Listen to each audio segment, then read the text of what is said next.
자, 다음 수업을 시작하겠습니다. 이쪽 페이지에서는 1930년대 이후에 일본의 통치 방식이 어떻게 변했는지에 대해서 배우겠습니다. 이 내용은 조금 교과서의 뒤쪽에 나와 있습니다. 우리 지금 배우고 있는 페이지보다도 훨씬 더 좀 뒤에 있기 때문에 교과서 페이지를 좀 확인하면서 시험 공부할 때는 시험 공부를 하길 바랍니다. 30년대가 되면은 일본이 여기저기 전쟁을 많이 터뜨립니다. 일단 조선을 먹었던 일본은 그 다음 타겟은 중국이었었겠죠. 그래서 중국의 여기 만주라는 지방을 점령을 해서 만주국이라고 하는 자신들이 조종할 수 있는 국가를 하나 세웁니다. 여기다가 거의 여기 만주를 거의 차지를 했었다고 보면 됩니다. 중국이.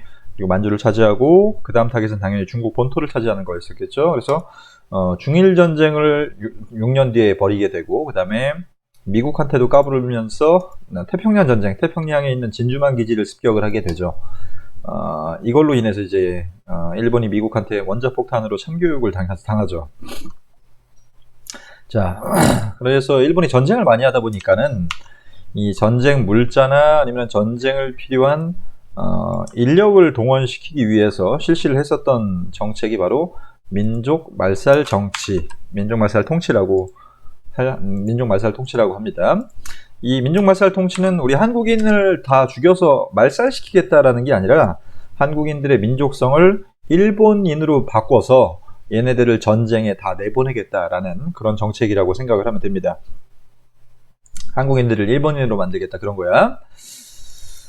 자, 그래서 중요한 여러 가지 정책들을 보면은 먼저 황국신민화 정책을 강요합니다. 황국신민. 이 황국이라는 것은 천황폐하의 국가의 신하가 되어라 라는 그런 정책을 강요를 하는 거죠.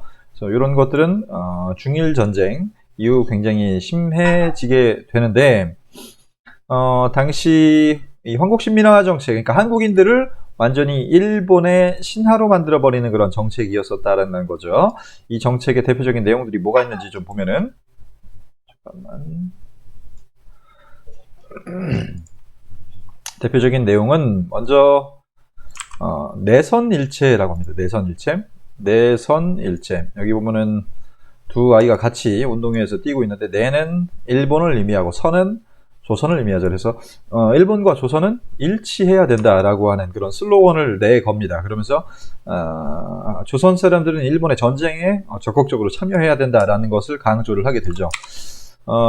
이거랑 비슷했던 이론이 바로 일선동조론. 일본과 조선은 조상이 같다. 뭔 개소리야 이게. 이런 걸 얘네가 이제 선전을 하면서 홍보를 해대가지고 조선은 일본의 전쟁에 같이 참여를 해야 된다라고 강조를 한 것이고, 이게 근데 일반 어른들한테는 잘 많이 먹히지는 않았었는데, 뭐 많이 먹힌다기보다는 일반 어른들은 강제로 이거를 강조를 했었는데, 초등학생들, 일제강점기 말기였던 30년대 초등학생들인 이 아이들은 조선 사람이었던 적이 없었던 아이들이야. 일제강점기 시대에 일본인으로 태어나서 자기가 조선인임을 자각을 못하는 아이들이었기 때문에 얘네들은 세뇌교육을 시키기가 좋아서 굉장히 이 황국신민화 정책을 이 초등학생들에게 강조를 했던 황국신민 서사라고 하는 이 시가 있습니다. 이걸 맨날 이제 아침에 조회 시간 같은 때 강제로 외우게 하는 거야. 이게 외우는 모습인데, 우리는 대일본 제국의 시민입니다. 우리는 마음을 합하여 천황폐하에게 충성을 다합니다. 우리는 단련하여 훌륭하고 강한 국민이 되겠습니다. 라고 하는 걸 계속 애들한테 세뇌 교육을 시키고, 얘네한테 일본어만 시키고 한국말은 절대로 가르치지 않고 하다 보니까는 얘네가 완전히 황국 신민이 되기 시작을 하는 거죠. 그런 정책이었었다. 그 다음에 신사라고 했었던 당시 남산에 일본식 그 신사 사당을 짓습니다. 사당. 이 사당 안에는 우리나라를 쳐들어왔었던 각종 전쟁 범죄자들이나 일본의 위인들이 여기 묻혀 있었었는데, 여기에다 강제로 절을 하라고 했었던 그런 행사를 신사참배라고 합니다. 이거는 지금도 일본의 아베 같은 놈들이 하고 다니죠. 이 신사참배를. 여기 이 신사라는 이 사당 안에는 일본의 전쟁 범죄, 우리나라를 쳐들어왔던, 혹은 아까 태평양 전쟁을 일으켰던 그런 전쟁 범죄자들의 위패를 모셔놓은 곳이야, 여기는. 근데 여기에다 참배를 하라고 하는 건 조선인들한테 굉장한 굴욕이었었는데, 이걸 강제로 시켰었고, 그 다음에 궁성요배라고 하는 게 있습니다. 궁성요배. 천황이 살고 있는 도쿄 방향을 통해서, 도쿄 방향을 바라보고서 이제 항상 인사를 하거나 절을 시켰었던 그런 모습이고, 창씨개명이라는 게 있는데, 이거는 말 그대로 일본식으로 성씨랑 이름을 개명하는 거죠. 일본식 씨를 만들고 일본식 성명을 일본식 성을 이거 일본식 성명 강요 밑에 창씨 개명이라고 씁니다. 창씨 개명이라고 씁니다. 굉장히 중요한 단어입니다. 일본식 성을 만들고 이름을 개명한다 라는 뜻입니다. 당시 이름을 개명해주는 광고인데, 창씨 개명은 일본 성명 학관이라고 하는 요 업체에서 잘하니까 여기로 오라 라고 하는 그런 광고입니다. 그래서 우리 한국인들의 이름을 다 일본식으로 바꿨었어요. 전부 다 일본식으로 바꿨었습니다. 그 다음에 뭐 조선어 안 가르쳐, 우리말 사용 금지, 그리고 소학교의 명칭도 한국신민학교라는 이름으로 국민학교라고 이제 바뀌게 되죠. 국민학교라는 명칭은 1990년대 초반까지 사용을 할 정도로 우리나라에 남아있었던 가장 대표적인 일본의 잔재였었는데, 이걸 김영삼 대통령이 싹 밀어버리죠. 저번에 잠깐 얘기했었는데, 김영삼 대통령이 총독부도 밀어버렸었어. 총독부도 밀어버리고, 국민학교도 지금 초등학교로 바뀌었죠. 초등학교로 바뀌고 해서 일본 잔재를 없애는 데 굉장히 많은 역할을 했었던 대통령입니다. 그 다음에 조선일보, 동아일보, 이거 애초에 친일신문이었는데 이것조차도 이제 필요 없다고 해서 폐간시켜버립니다. 그리고 당시 한글을 연구했었던 조선어학회라고 하는 한글학회가 있습니다. 이거 나중에 중요하게 나올 겁니다.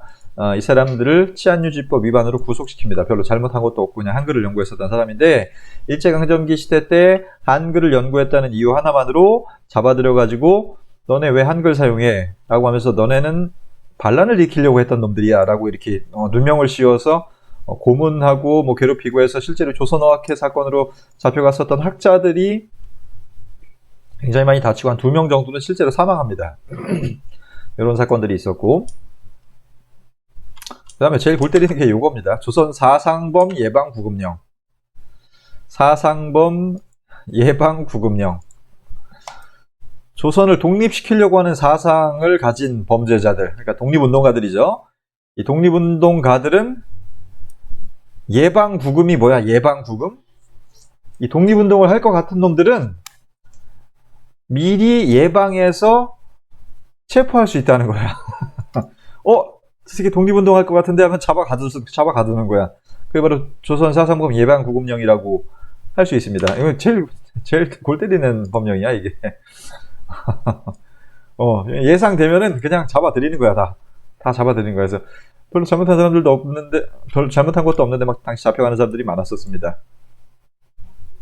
그 다음에 여기까지가 정치적인 정책이었었고, 이제 경제 정책이 어떻게 변화하느냐. 이때 당시 일본이 전쟁을 많이 했었기 때문에 모든 것을 다 전쟁에 동원하기 위한 정책들이었었다라고 했었죠. 이 당시 조선은 일본의 중국 진출을 위한 군사기지화가 되었었습니다. 군사기지화. 당시 특히 만주사변, 그리고 중일전쟁 이후에 일본은 우리나라를 굉장히 군사기지화 시켜서 뭐 공장에서도 무기만 만들고 사람들한테도 훈련만 시키고 모든 사람들이 다 군대식으로 생활하게 하고 하는 식으로 해서 우리나라를 완전히 군사기지화 시키기 시작을 합니다. 중국 진출을 위한 군사기지. 특히 이제 제일 특이한 사항은 북부지방에 공장을 굉장히 많이 세웁니다. 공장. 중화공업이라는 건 제철소 같은 좀 큰 무기들, 그리고 군수공업 같은 것들을 집중적으로 육성을 해서 군수물자를 안정적으로 보급하기 위해서 이런 중화공업이나 군수공업을 육성을 시킵니다. 그래서 당시 산업 간 불균형이 굉장히 심해져요. 북부지방만 일단 중화공업이 발전을 하고, 발전한 공업도 대부분은 무기 만드는 군수공업이야. 그래서 군수산업만 발전을 했었고, 그 위에 기타 산업은 다 위축이 되는데, 특히 짜잘한 소비재, 뭐 예를 들어 음식을 만든다거나 아니면 옷이나 신발 같은 거 만드는 그런 짜잘한 소비재 산업이 굉장히 위축되면서 산업 간 불균형이 심화되고, 아까 얘기했지만 모든 것이 북부지방에 편중된다라고 했었죠. 북부지방에 편중된다. 모든 것이 북부지방에 편중돼서 당시 이 북부지방에만 세워놨던 공장은 남북한이 해방되고 나서 6.25로 찢어지게 되자 남한은 공장이 하나도 없었기 때문에 굉장히 궁핍한 생활을 하게 하는 그런 원인이 되기도 합니다. 자, 그래서 이때 당시에 일본이 세웠던 군수공장, 대표적인 제철소 공장이 여기 황해도, 대부분 북한 쪽에다가 세웠다라고 했었죠. 북한 쪽, 북쪽에다 세웠었다. 미쓰비시가 세웠었던 제철소입니다. 그 다음에 얘네가 했던 제일 이제 또 골 때린 정책 중에 하나가 남쪽에는 면을, 그리고 북쪽에서는 양을 키우는 남면 북양 정책입니다. 면은 이제 솜에서 나오는 거죠. 솜, 목화솜에서 나오는 것이고, 북쪽에는 이제 날씨가 춥기 때문에 목화솜이 잘 자라지가 않아가지고 양을 키워서 여기에서는 솜을 얻고 여기에서는 양털을 얻어가지고 이제 군대에 나가는 일본 군인들의 옷을 만들어 입었었던 그런 정책이라고 생각을 하면 됩니다. 이걸 하면서 이제三민정식 계획을 중단시켰었고, 남부의 변화, 북부의 양 사육을 강요했었다. 남면 북양. 그 다음에 농촌진흥운동. 이름만 들으면 괜찮아. 농촌을 좀 진흥시켜보겠다라고 하는 운동이죠. 당시 이게 일본이 발행했던 잡지에 농촌진흥운동이라고 적혀 있습니다. 농촌진흥운동.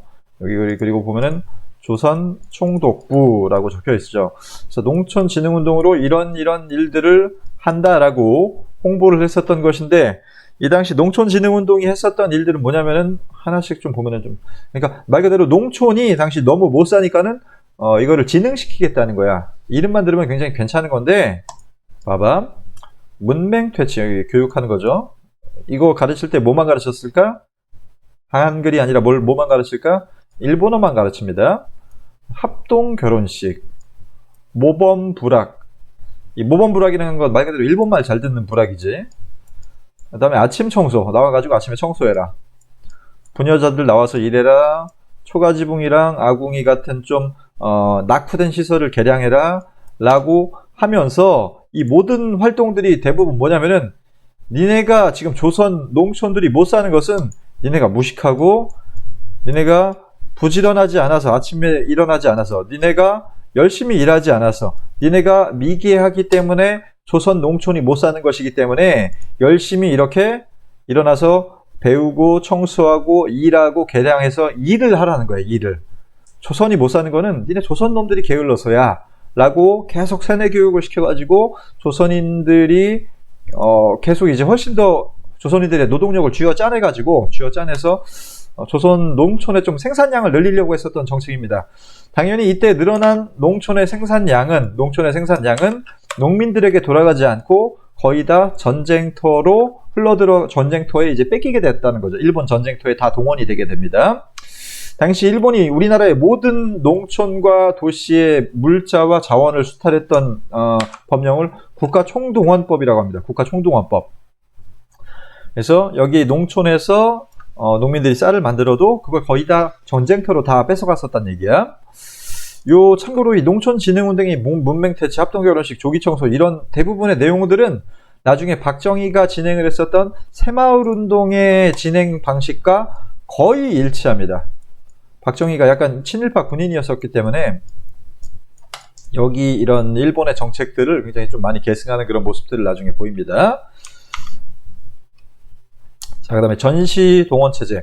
아까 국가총동원법이라는 게 제정이 됐다고 했었죠. 국가총동원법은 자, 신민을 징용해서 총동원, 전쟁에 총동원하고, 그 다음에 반항하는 행위의 제한 혹은 금지를 행할 수 있다. 이 쟁의라는 거는 파업 같은 걸 얘기하는 거예요. 파업 같은 거 이런 거를 제한할 수 있다.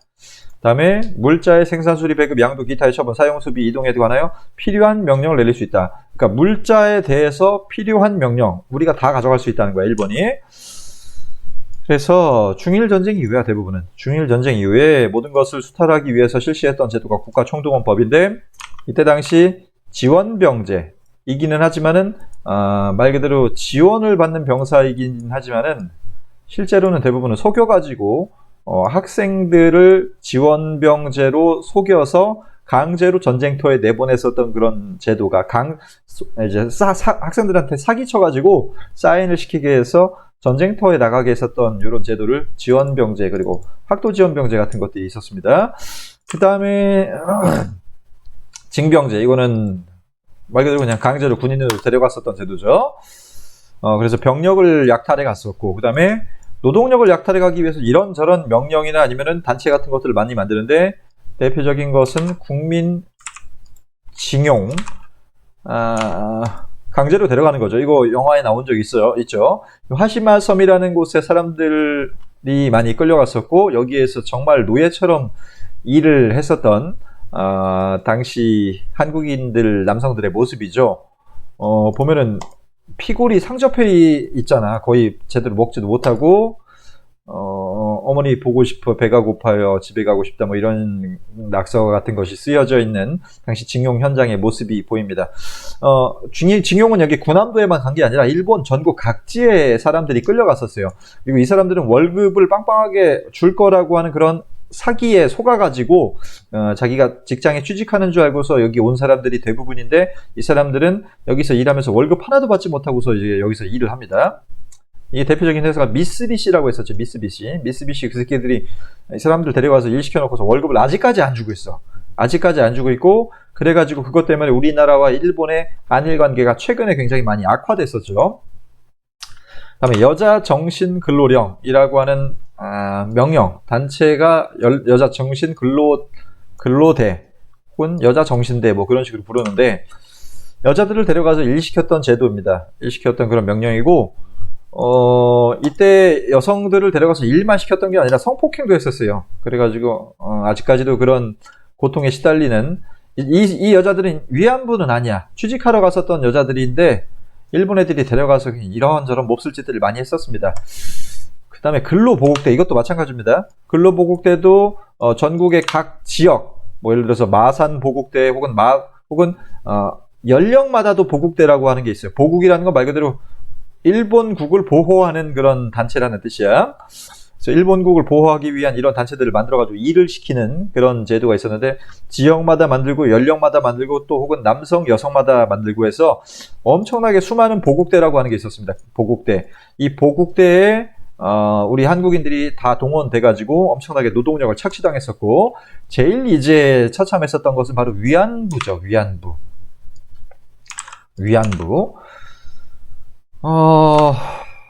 이거는 뭐 말을 안 해도 알죠, 잘.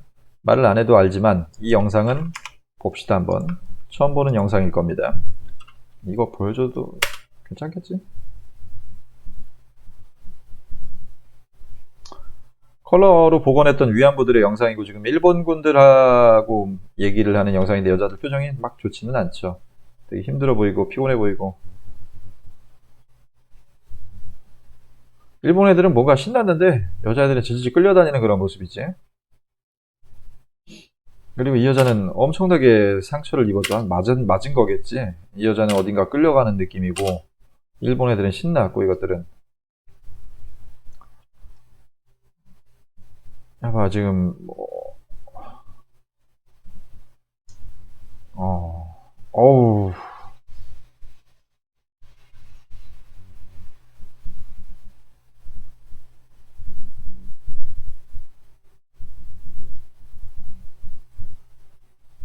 어우, 개새끼들 이거.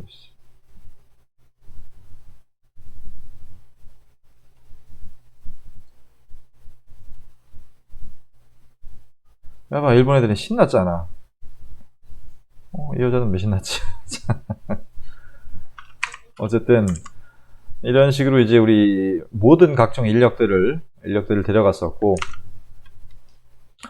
물자도 그냥 다 긁어왔다고 생각하면 돼. 쇠붙이 등 전쟁 물자를 공출해갑니다. 이거 공출. 미국도 뺏어가고, 양국은 배급제를 실시합니다. 그러니까 우리 쌀을, 그리고 쇠붙이 등 전쟁 물자를 다 뺏어갔었고, 우리 쌀은 이제 지들이 배급을 해줬어요. 우리 쌀 뺏어가서 지들이 나눠주는 형식으로 나눠줬습니다.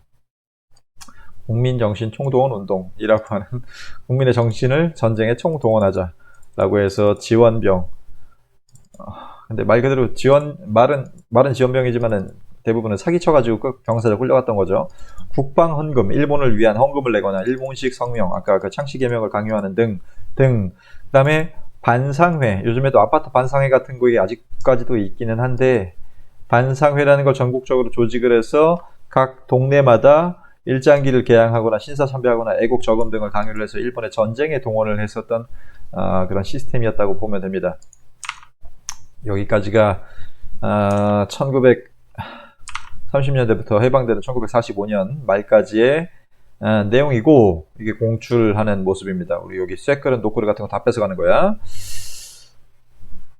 일본은 이때 당시 자기들이 했던 잘못에 대해서 하나도 인정한 적이 없습니다. 지금까지 한 번도 인정한 적이 없고, 박정희 대통령 때 그냥 돈을 조금 줬어요.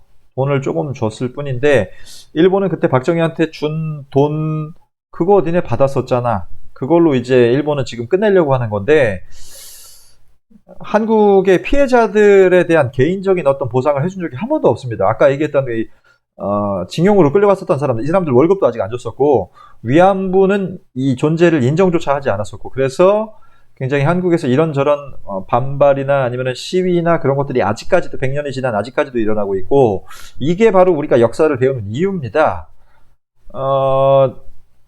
이게 옛날 얘기가 아니야. 지금 얘기야, 지금 얘기. 지금 이 사람들이 아직까지도 피해 보상을 받지 못하고서 아직까지도 고통받고서 이제 죽을 날만 기다리고 있는 할아버지랑 할머니들이 아직까지 살아있단 말이야. 이게 역사를 배우는 이유입니다, 여러분들이. 박근혜 대통령 때 일본과 합의를 하기는 합니다. 위안부와 관련된 걸.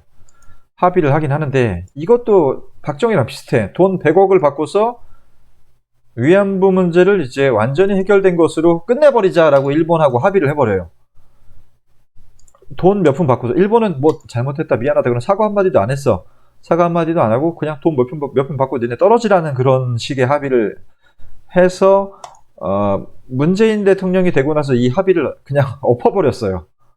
그냥 엎어버렸습니다. 이 합의 안 지켜 라고 하면서 엎어버려가지고, 이때부터 일본하고 사이가 조금씩 안 좋아지기 시작을 했었고, 강제징용에 대한 배상을 하라고 우리나라 대법원이 판결을 내리자 미쓰비시나 그런 회사들이 우리는 돈 못 줘 라고 했는데, 대법원은 이거를 한국에 있는 미쓰비시 회사에서 운영되는 그 자금을 통해서 배상을 하라고 했었습니다. 그래서 지금 강제로 한국에 있는 미쓰비시 재산을 우리가 지금 뺏어가고 있는데, 이것 때문에 이제 지금 일본하고의 사이가 안 좋아져서 무역 분쟁이 일어난 지 거의 한 2년 가까이 됐죠. 지금 계속 얘기하지만은 현재 진행되고 있는 이야기야. 역사는 현재 진행되고 있는 이야기. 그렇기 때문에 여러분들이 역사를 배우는 겁니다. 가끔 이거 왜 배워요 하는 정신 나간 놈들이 있는데 죽는다 진짜. 맞는다니네. 그런 얘기 하지 마라 제발 좀. 특히 이제 뭐 조선시대나 고구려시대는 그렇게 생각할 수 있는데, 근현대사에 한해서만큼은 옛날 얘기가 아니야. 지금 진행되고 있는 얘기이기 때문에 중요합니다. 요 일본하고의 무역 분쟁은 여러분들한테도 영향을 많이 미치잖아. 여러분들 유니클로 많이 가다가 막 못 가잖아. 여러분들 일상생활에도 영향을 많이 미치는 게 바로 역사입니다. 역사. 자, 그 다음 페이지에 나온 거는 특별히 체크할 거는 없고 한번 그냥 읽어보세요. 이거는 시험 문제에 나오는 내용이라기보다는 교과서의 좀 특집. 이게 근데 몰라서는 안 돼. 내가 저번에도 몇 명 친일파들 얘기했었죠. 이광수, 이 새끼들. 이광수, 요놈 알아야 되고. 시험에 나오지 않습니다. 또 어떤 새끼가 있나. 최남선, 시인. 서정주, 니네 유명할 겁니다. 꽃이라는 시. 그대 이름을 그대가 내 이름을 불러줘도, 뭐 까먹었다. 꽃이 되었다, 뭐 그런 시 있습니다. 친일 문학 작가들 하고, 내가 저번 시간에 뭐 경찰도 얘기했었고, 혹은 뭐 음악가 안익태도 얘기를 했었고, 그래서 친일파의 개념은 대부분은 높은 사람들이야. 높은 사람들이거나 좀 잘 나가는 사람들이었었는데, 대부분 적극적으로 좀 일본한테 적극적으로 참여한 사람들을 친일파라고 합니다. 적극적으로 참여한 사람들. 이거 그냥 한번 읽어보세요. 그냥 한번 읽어보고, 요 사람들만 좀 기억하기 바랍니다. 친일 자기의 글솜씨를 이용해서 일본을 찬양을 했었던 이런 나쁜 새끼들이 있었던 데 비해서 자기의 글솜씨를 이용을 해서 독립운동을 했던 사람들이 있습니다. 제일 대표적인 사람은 한용운.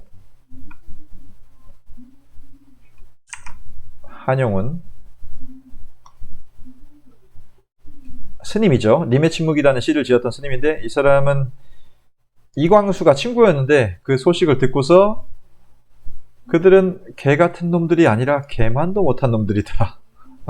개는 배신을 하지 않는데. 최남선이 친구였나 보다. 최남선 소식을 듣고서 내가 알던 친구 최남선은 벌써 뒤져서 장례를 치렀다 라고 하면서 최남선이 보낸 사람이 찾아왔는데 이제 등도 안 돌아봤다라고 그래. 친일파 최린, 이 사람 저번 시간에 잠깐 본 적 있어요. 3.1운동에도 참여했으나 나중에 친일파로 바뀌는 사람인데, 최린이 딸한테 용돈을 주려고 하자 더러운 돈이다 하면서 최린의 얼굴에 돈을 던져버리기도 했던 멋있는 스님이야. 스님은 되게 이제 조용하고 차분할 것 같지만 이 사람은 카리스마 있는 그런 스님이었었습니다. 내가 되게 좋아하는 독립운동가고. 이상화, 빼앗긴 들에도 봄날은 오는가 라고 하는 시가 있습니다. 한번 찾아보세요. 제목 자체가 그냥 독립운동이잖아. 빼앗긴 들에도 봄은 오는가. 김소월, 심훈의 상록수라고 하는 책이 있습니다. 이 상록수라고 하는 책과 그 다음에 그날이 오면이라고 하는 시도 있고, 다 독립운동과 관련된 내용이고, 이육사 유명한 독립운동가죠. 이육사. 윤동주도 있네요. 윤동주 있고, 이육사. 이 사람이 이육사입니다. 이거는 좀 제대로 안 나온 사진이고, 요게 이제 제일 잘 나온 사진. 이육사. 이분도 굉장히 유명한 사람이죠. 이육사. 청포도라는 시를 들어본 적은 있을 겁니다. 이육사의 청포도라고 하는 시. 이 사람은 글로서만 독립운동을 한 게 아니라 글 쓰다가 나중에 열받아가지고 자기가 직접 전쟁하러 군대에 입대를 해요. 일본을 직접 자기가 총을 쏴 죽이려고 군대까지 입대하는 멋있는 독립운동가입니다. 그래서 오늘 배우는 내용은 여기까지이고, 밑에 빈칸들을 좀 채우겠습니다. 자, 강제적인 방식이죠. 당연히 양국을 배급받기는 일본식으로 성명을 바꾸기를 거부하면은 돈도 배급도 안 주고 학교에 입학도 안 시켜줬어. 회사에서는 잘리고 막 그런 불이익을 많이 받았었습니다. 그 다음에 식량 확보를 위해서 삼비정식 계획을 취소했었죠. 그 다음에 한국식민화 정책은 한국인의 저항을 약화시켜서 전쟁에 동원하려고 하는 것이었다. 소비재 생산이 약화됐었죠. 그 다음에 같은 조상 일선동주론이다. 남면 북양을 얘기하는 거고, 탄광에서 일시키는 거 징용입니다. 강제로 끌려가는 거 징용, 가서 일하는 거는 징용, 이거는 강제로 전쟁터에 끌려가는 거고, 한국시민은 국민학교.